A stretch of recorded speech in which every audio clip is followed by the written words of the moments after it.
جو سب سے پرانا نسخہ ملتا ہے انجیل کا وہ اس کا ترجمہ ہے، لیٹن زبان کا ترجمہ ہے یا گریک ترجمہ ہے، اصل کوئی نہیں۔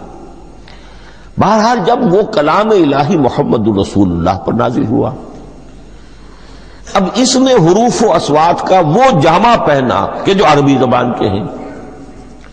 یہی وجہ دیکھیے، میں نے جو آیت سورہ حامیم، یہ جو سلسلہ سور ہے اس میں سے سورہ زخرف کی آیت جو میں نے آپ کو سنائی، حامیم والکتاب المبین انا جعلناہ قرآنا عربیا لعلکم تعقلون، ہم نے بنا دیا ہے اپنے اس کلام کو قرآن عربی،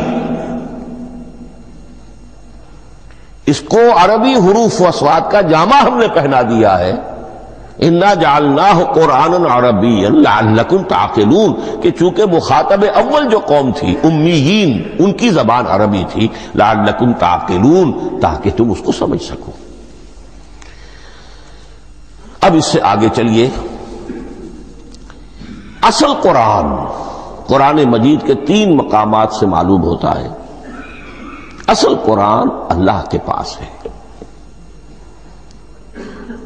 یہ قرآن جو ہمارے پاس ہے مصحف عثمان رضی اللہ تعالی عنہ، یہ اس قرآن کی مصدقہ نقل ہے۔ اصل قرآن کہاں ہے؟ ایک جگہ فرمایا بل ہوا قرآن مجید فی لوح محفوظ، لوح محفوظ میں ہے، اصل قرآن وہاں ہے۔ اسی طریقے سے اسی سورہ زخرف کی اگلی آیت کیا ہے؟ ہم نے اسے عربی قرآن بنا کر اتارا، لیکن اصل قرآن کیا ہے؟ وَإِنَّهُ فِي أُمِّ الْكِتَابِ لَدَيْنَا لَعَلِيٌّ حَكِيمٌ، حقیقت میں تو یہ ام الکتاب میں ہے جو ہمارے پاس ہے،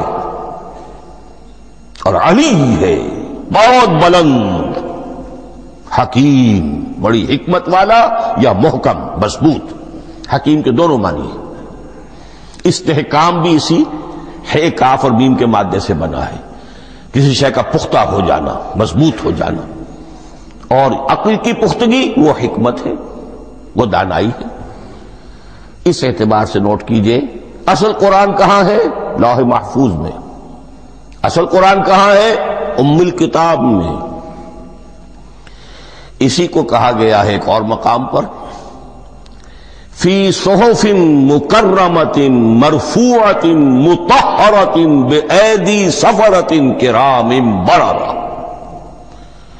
یہ قرآن، اصل قرآن تو بڑے صحیفوں میں، ان صحیفوں میں ہے، ان صفحات میں ہے، ان اوراق میں ہے، جس کی شان کیا ہے؟ مکرمۃ، ان کی انتہائی تعظیم کی جاتی ہے، مطہرۃ، نہایت پاک صحیفے، فی صحف مکرمۃ مرفوعۃ، بلند و بالا، مطہرۃ بِأَيْدِي سَفَرَةٍ كِرَامٍ بَرَرَةٍ، ان فرشتوں کے ہاتھ میں جو بہت باعزت، بہت اونچے درجے کے، ان کے ہاتھوں میں ہے۔ وہ لوگ ہیں کہ جب اس کی تحویل میں ہے یہ کلام پاک، فی صحف مکرمۃ مرفوعۃ مطہرۃ بِأَيْدِي سَفَرَةٍ كِرَامٍ بَرَرَةٍ۔